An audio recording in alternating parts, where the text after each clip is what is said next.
The Mediterranean summer of 1943 bore witness to one of the most audacious Allied operations of the Second World War. Ships bristling with soldiers, tanks, and supplies approached the sun-scorched coastlines of Sicily, the island that had long been a jewel of the Axis in southern Europe. From the air, the horizon shimmered with the dust of bombardments, while the waves beneath carried the weight of thousands of men poised to make history. For months, planners in London and Washington had coordinated this massive amphibious assault, codenamed Operation Husky, understanding that the success or failure of the campaign could alter the trajectory of the entire European conflict. The stakes were staggering. Italy was faltering under economic strain and military defeats, Germany was stretched across multiple fronts, and the Allies were desperate to open a new southern front to relieve pressure on the Soviet Union and prepare for an eventual invasion of France. In Sicily, the theater of war was about to shift in ways that would reverberate across Europe. From the first light of July 9, 1943, the island was engulfed in a maelstrom of fire, smoke, and sound. Paratroopers dropped behind enemy lines in the early hours, facing immediate resistance from Italian and German forces who had fortified key positions along ridges, valleys, and towns. The beaches, strewn with obstacles and mines, became crucibles of courage as soldiers waded through water under relentless artillery fire. Naval bombardments pounded the coastline, reducing fortifications to rubble, while squadrons of fighter planes strafed enemy positions, seeking to establish air superiority that would be critical for the infantry advancing inland. Communication lines crackled with tension, every signal carried the weight of human lives and the pressure of historical significance. The soldiers, many of them fresh from campaigns in North Africa, had trained for months, yet nothing could fully prepare them for the reality of landing on hostile shores under enemy fire. Sicily's terrain was as formidable as its defenders. The island, a tapestry of mountains, rivers, and urban centers, offered natural advantages to the Axis forces. German troops, experienced and disciplined, constructed defensive lines that exploited the hills and narrow passes. Italian units, while less equipped and often demoralized, added layers of resistance through local knowledge and familiarity with the terrain. The Allies, however, leveraged overwhelming numbers, careful planning, and the element of surprise. Engineers worked feverishly to clear obstacles, tanks struggled through soft sands and rocky paths, and infantry units coordinated movements across multiple landing sites. Every advance was contested, every town liberated represented hours of grueling combat, improvisation, and sometimes staggering loss. Yet with each step inland, the momentum of the invasion grew, signaling a shift that even Axis commanders could not ignore. The human dimension of the campaign was profound. Soldiers wrote letters to loved ones as they advanced, aware that any misstep could be their last. Medics worked under fire, treating the wounded with limited supplies, while chaplains, interpreters, and local guides navigated the chaos of language barriers, cultural differences, and military hierarchy. Civilians in Sicily faced displacement, destruction of property, and the constant threat of violence, yet many also provided shelter, guidance, or food to the advancing troops, caught between loyalty, fear, and survival. The interplay between combatants and civilians underscored the complexity of modern warfare. Battles were fought not only between armies but within communities, across landscapes, and in the hearts of ordinary people suddenly thrust into the front lines of history. As the invasion progressed, strategic decisions became critical. Allied commanders coordinated multi-pronged advances, securing ports, bridges, and key road networks to maintain supply lines and reinforce positions. Intelligence units intercepted communications, mapped enemy fortifications, and anticipated counterattacks that could stall the campaign. Meanwhile, Axis forces, recognizing the threat to Sicily as a gateway to mainland Italy, executed skillful retreats, evacuating troops and resources to continue the fight across the straits. The interplay of advance and withdrawal created a dynamic, fluid battlefield where success depended not only on brute force but also on timing, coordination, and adaptability. Every victory was hard-won, every setback demanded rapid recalibration. By mid-July, Sicily's landscape bore the scars of relentless warfare. Coastal towns were pockmarked with craters, fields were trampled under tanks and artillery, smoke rose from cities that had become battlegrounds. Yet the Allies pressed on, securing airfields, harbors, and strategic high ground, establishing a foothold that would prove indispensable for the subsequent invasion of the Italian mainland. The fall of Sicily sent shockwaves through the Axis hierarchy. Mussolini's regime, already weakened by internal dissent and military failures, faced mounting pressure. In Rome, political maneuverings intensified as Italian leaders weighed the consequences of continued allegiance to Germany. Within weeks, Mussolini would be deposed, a direct consequence of the Sicilian campaign's success and the realization that Italy's fate was irrevocably shifting. The campaign also revealed the evolution of modern warfare. Amphibious operations of this scale required coordination across land, sea, and air, a complexity unprecedented in the Mediterranean theater. Logistics became a critical battlefield. Supplies, reinforcements, and communication lines determined the speed and effectiveness of the offensive. Allied planners demonstrated the importance of intelligence, deception, and psychological operations, using misinformation to confuse Axis forces and maximize operational impact. Lessons learned in Sicily would inform future operations, including the invasion of mainland Italy and the Normandy landings, underscoring the campaign's enduring significance beyond the immediate territorial gains. By the time the last Axis forces evacuated Sicily in mid-August 1943, the island was firmly in Allied hands. The victory was neither swift nor easy, and it came at a considerable cost in lives and resources. Yet the success reshaped the Mediterranean strategic landscape, opening the path to Italy and signaling the beginning of the end for Axis dominance in southern Europe. The courage of soldiers, the resilience of planners, and the determination of commanders had combined to turn the operation into a landmark achievement in the annals of military history. For the men on the ground, Sicily was more than a military objective.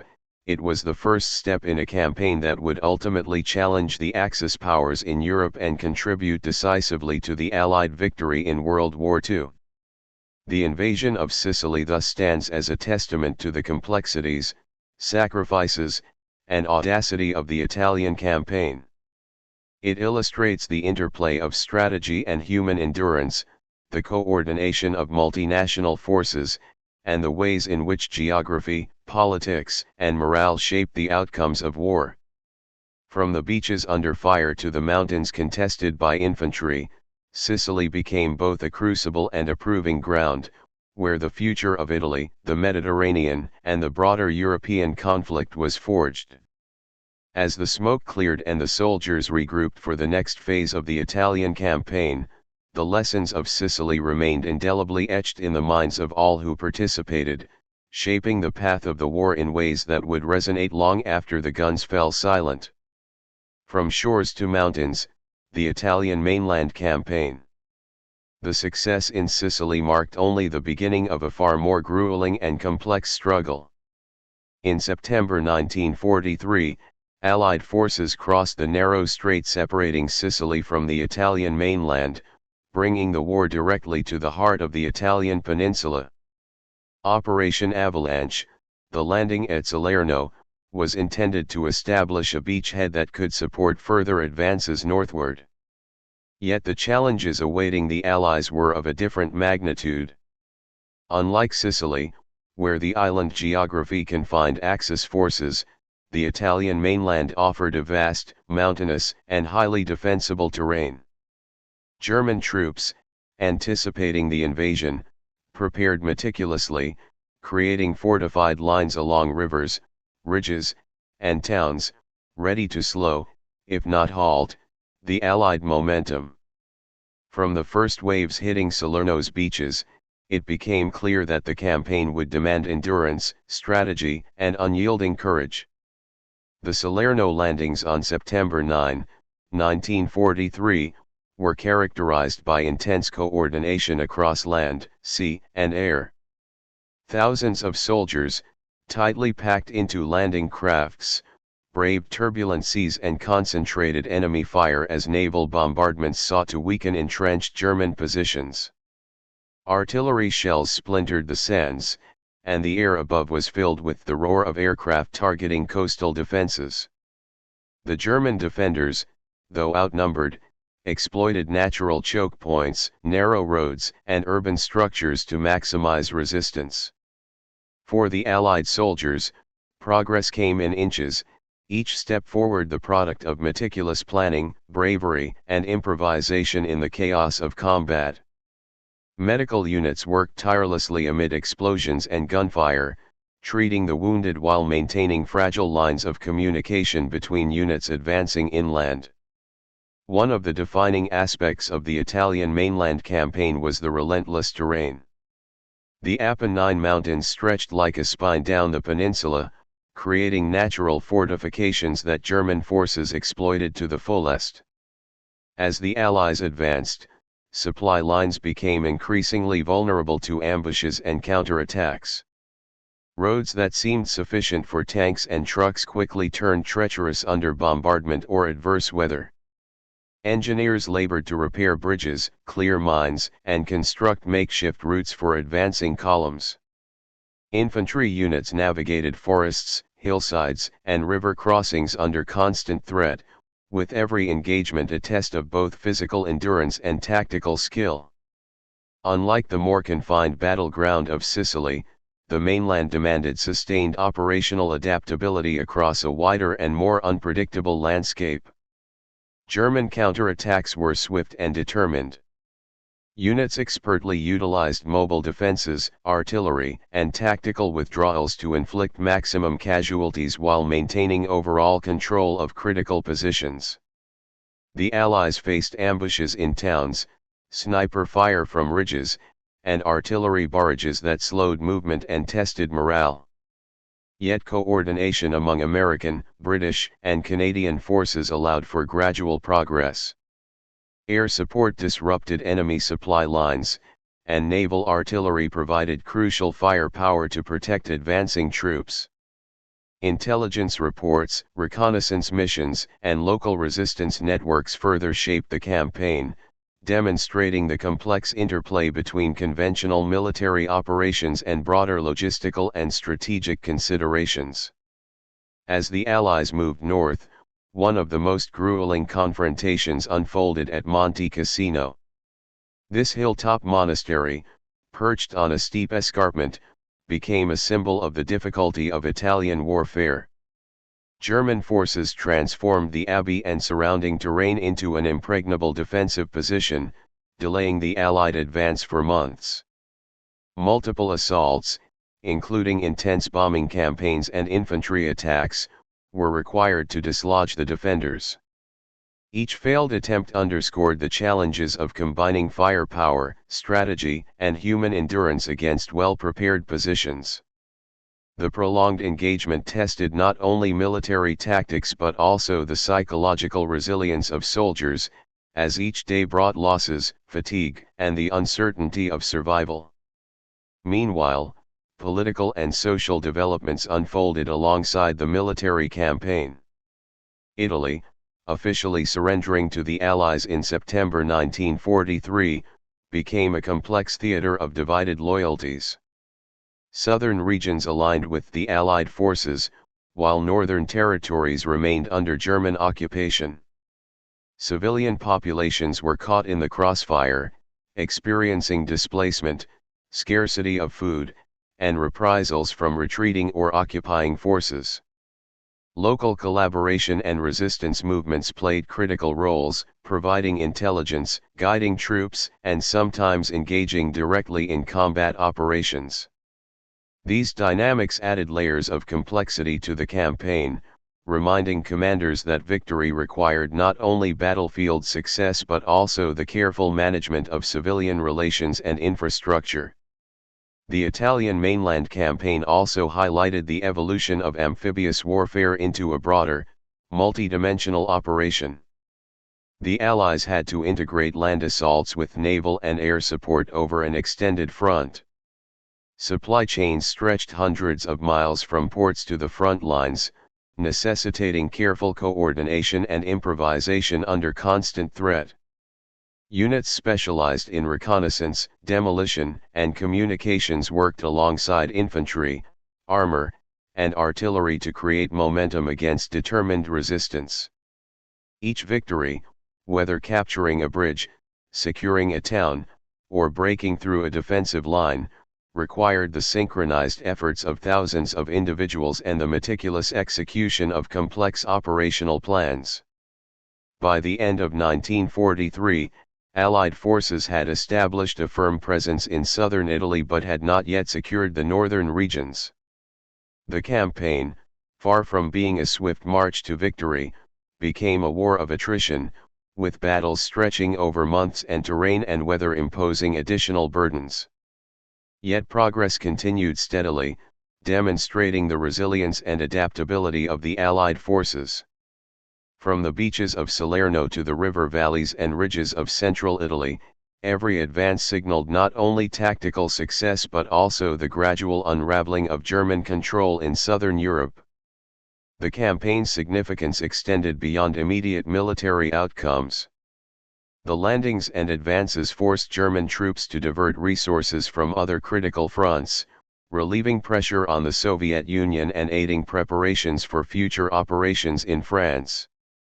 Italy's surrender undermined Axis cohesion and morale, setting the stage for political and military shifts that would accelerate the collapse of fascist influence in Europe. For soldiers on the ground, the Italian mainland became both a battlefield and a proving ground, where endurance, coordination, and strategic thinking were tested in ways that would inform the final phases of the war. Chapter 2 thus chronicles the transition from the relative confines of Sicily to the vast, rugged, and politically complex terrain of mainland Italy. It captures the courage, planning, and resilience required to move from amphibious landings to sustained campaigns through mountains, towns, and fortified positions. The Italian mainland campaign illustrates the interplay of geography, strategy, and human endurance, setting the stage for subsequent advances northward and the eventual liberation of Italy. Each step forward, each hill captured, and each town liberated represented not only a military gain but also a strategic and symbolic victory, demonstrating the determination of the Allies to press the fight deep into Axis territory and reshape the course of World War II. Breaking the lines, Anzio, Cassino, and the road to Rome. The winter of 1943 to 1944 brought a new test for Allied forces in Italy. The successes of Sicily and southern Italy had secured beachheads and footholds, yet the advance northward revealed a harsh reality: geography, weather, and German determination would make the Italian campaign one of the most grueling theaters of the Second World War. As the Allies approached central Italy, the strategic importance of controlling key terrain became evident. The Gustav Line, anchored by the fortress-like heights surrounding Monte Cassino, stood as an almost insurmountable barrier. German forces, seasoned and disciplined, fortified positions along ridges, river valleys, and towns, ready to exploit the natural advantages of Italy's mountainous landscape. The Allies faced the daunting task of breaking through lines that were carefully constructed, deeply entrenched, and fiercely defended. The landing at Anzio, executed in January 1944, was conceived as a bold flanking maneuver. Its goal was to bypass the heavily fortified Gustav Line and create a route for the rapid advance on Rome. Thousands of soldiers, transported under the cover of darkness by naval vessels, stormed the beaches with the hope of surprising German defenders. Initially, the landings met little resistance, and troops established a beachhead. However, German counterattacks soon intensified, surrounding the invaders in a precarious pocket of land. What was intended as a swift, decisive operation became a tense struggle, with soldiers entrenched in trenches, under constant artillery and aerial bombardment, enduring freezing winter conditions. Supplies were limited, and every reinforcement's arrival was critical. For weeks, the Allies were locked in a stalemate, testing both morale and strategic ingenuity. Meanwhile, Monte Cassino remained the centerpiece of the German defensive strategy. The hilltop monastery, a cultural landmark with centuries of history, had been converted into a formidable stronghold. From its heights, German artillery and machine gun positions dominated surrounding valleys, creating lethal crossfire for any advancing Allied troops. The Allies launched repeated assaults, employing infantry, armor, and heavy bombardment, yet the rugged terrain and determined defenders resulted in massive casualties. At one point, the monastery itself was subjected to extensive aerial bombing, a controversial decision aimed at neutralizing enemy positions. Despite these efforts, German troops utilized surrounding terrain to maintain effective resistance, highlighting the complexities of combining precision with overwhelming force in modern warfare.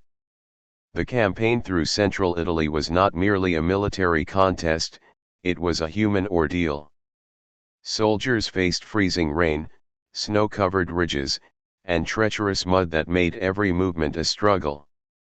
Units endured shortages of food and ammunition, while medics worked tirelessly under fire to treat the wounded.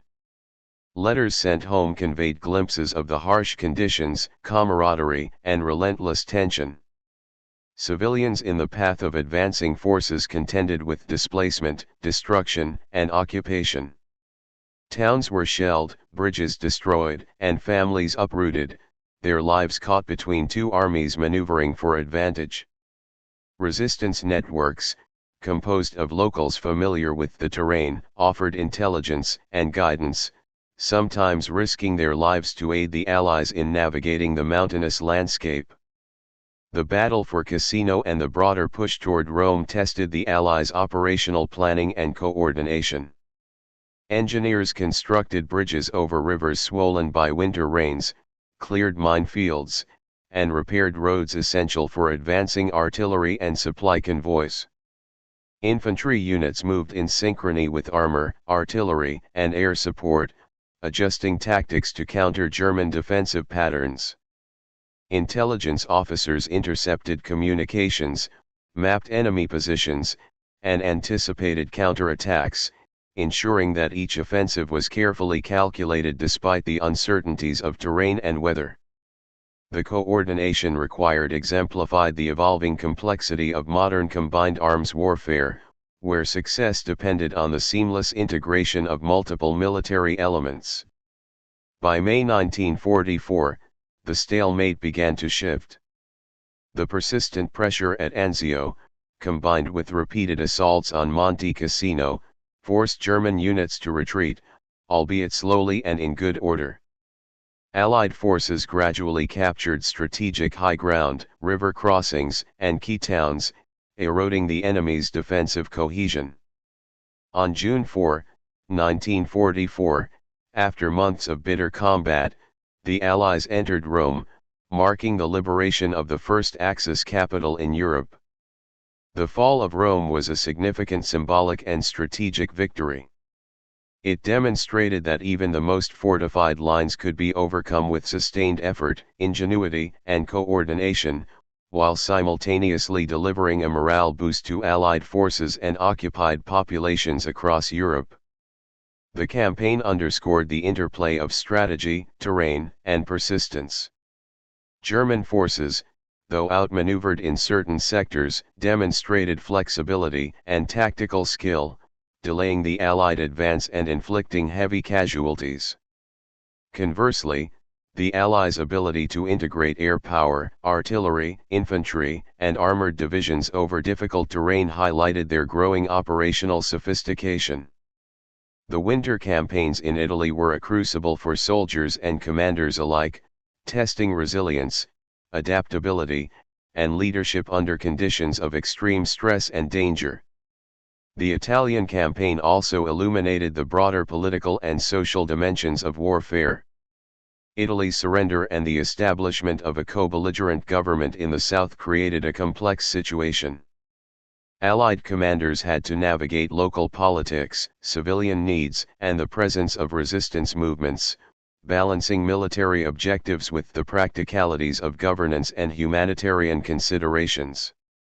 Civilians, despite suffering from displacement and loss, provided crucial support, intelligence, and, at times, shelter, underscoring the symbiotic relationship between armed forces and local populations in protracted campaigns. Beyond immediate military objectives, the advance toward Rome had wider strategic implications. By tying down German forces in Italy, the Allies relieved pressure on the Soviet Union on the Eastern Front and diverted troops from northern France, indirectly contributing to preparations for the D-Day landings later in 1944. The campaign demonstrated that sustained, methodical operations could achieve results even against deeply entrenched defenses, setting a model for future combined operations. The human cost, however, was immense.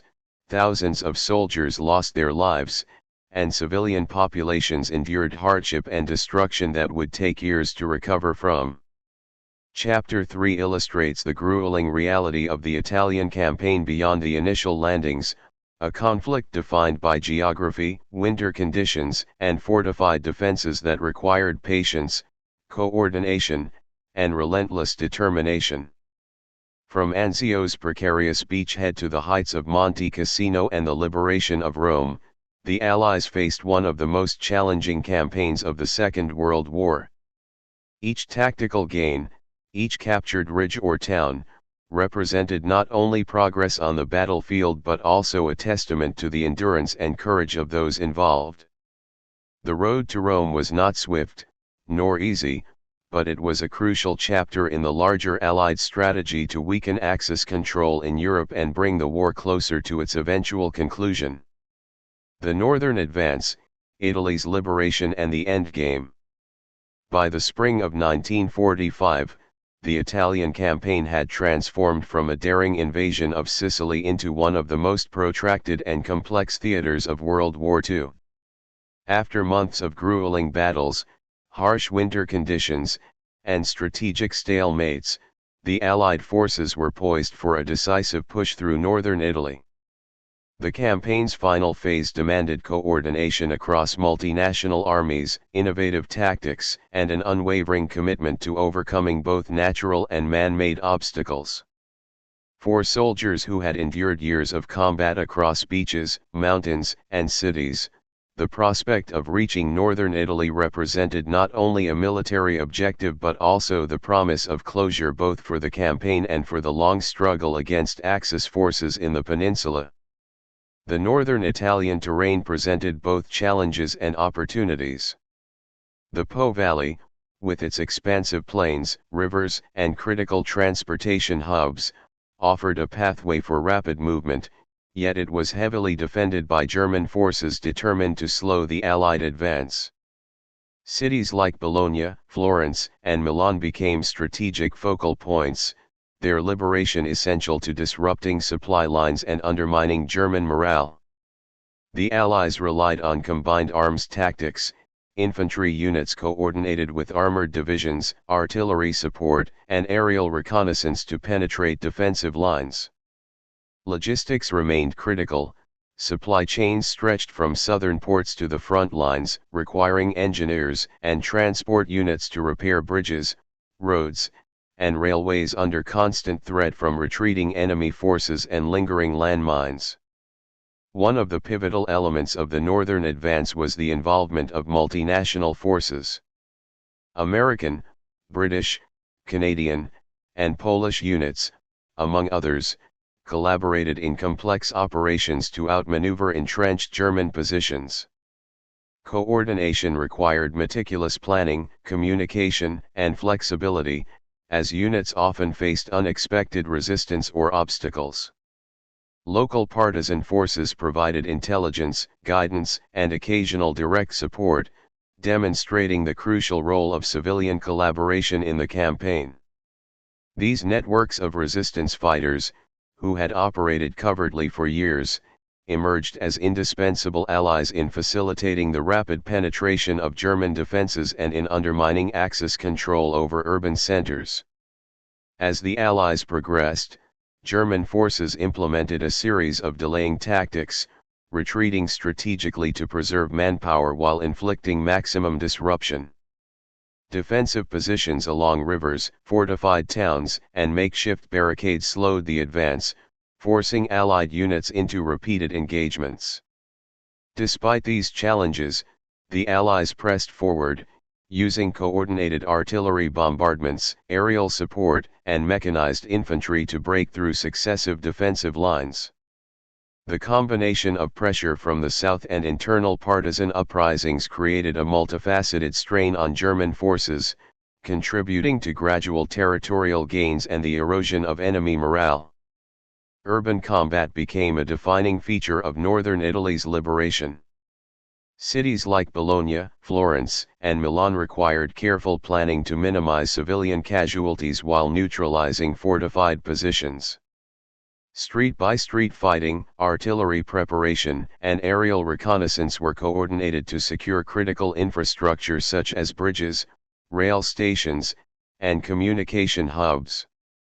Soldiers encountered sniper fire, booby traps, and barricades, yet the momentum of the advance remained largely unstoppable. Each city liberated not only provided a tactical advantage but also a symbolic victory, signaling to civilians and Axis forces alike that the tide of war was shifting irreversibly. The campaign's culmination was both swift and dramatic. By April 1945, German defenses in northern Italy were collapsing under the weight of relentless Allied pressure and the combined effect of internal resistance. Allied forces crossed the Po River, breaking through the last significant defensive lines and entering the industrial heartlands of northern Italy. The surrender of German units in cities like Milan and Turin marked the final stages of combat on the peninsula. For soldiers and civilians alike, these victories represented the culmination of years of endurance, sacrifice, and resilience. The liberation of northern Italy was not merely a military achievement but a restoration of sovereignty, governance, and hope for a nation long divided by occupation and warfare. The campaign's human dimension was profound. Soldiers who had endured harsh conditions, casualties, and months of continuous operations now witnessed the consequences of liberation, devastated cities, displaced populations, and the lingering scars of prolonged conflict. Civilians, despite suffering unimaginable hardships, actively participated in the restoration of order, assisting in rebuilding infrastructure, providing intelligence, and supporting the returning Allied administration. The interaction between military forces and local populations underscored the interdependence of combat operations and civilian resilience, highlighting the importance of humanitarian considerations even amid the chaos of war. Strategically, the conclusion of the Italian campaign had far-reaching implications. By securing northern Italy, the Allies had eliminated a critical Axis foothold in southern Europe, diverted German resources from other theaters, and paved the way for post-war reconstruction and governance. The experience gained in combined operations, urban warfare, and coordination across multinational forces informed future military campaigns, demonstrating lessons in logistics, intelligence, and adaptability that would resonate beyond Italy. Moreover, the campaign reinforced the effectiveness of integrating local resistance with conventional military strategy, illustrating a model for modern coalition warfare that balanced strategic objectives with ethical and humanitarian responsibilities. The final weeks of combat also revealed the resilience and professionalism of the Allied forces. Despite years of sustained operations, extended supply lines, and challenging terrain, the armies maintained cohesion, morale, and operational effectiveness. Leadership at all levels, from high command to frontline officers, played a crucial role in sustaining momentum and ensuring the integration of intelligence, logistics, and tactical execution. Soldiers, often exhausted by months of winter warfare and relentless combat, continued to advance with determination, demonstrating that perseverance, coordination, and adaptability were as critical as raw military power in achieving strategic objectives. As northern Italy was liberated, the symbolic and practical consequences extended beyond immediate military success. The Italian campaign had tested the limits of endurance, strategy, and multinational cooperation. It had exposed the challenges of mountain warfare, urban combat, and prolonged logistical operations, while also providing a blueprint for coalition efforts and the integration of civilian support in military campaigns. For the Italian people, liberation marked the end of years of occupation, the restoration of national sovereignty, and the opportunity to rebuild a society scarred by war. For the Allied forces, it was a testament to the effectiveness of strategy, coordination, and human resilience in the face of formidable adversity. Chapter 4 concludes the story of the Italian campaign, illustrating how a combination of perseverance, innovation, and multinational coordination led to the liberation of northern Italy and the collapse of Axis control in the peninsula. From the initial landings in Sicily to the arduous push through mountains, rivers, and fortified cities, the campaign represents one of the most challenging and instructive theaters of World War II. Its legacy is evident not only in military history but also in the enduring lessons of endurance, strategic planning, and the complex interplay between soldiers, civilians, and geography that define successful campaigns in modern warfare.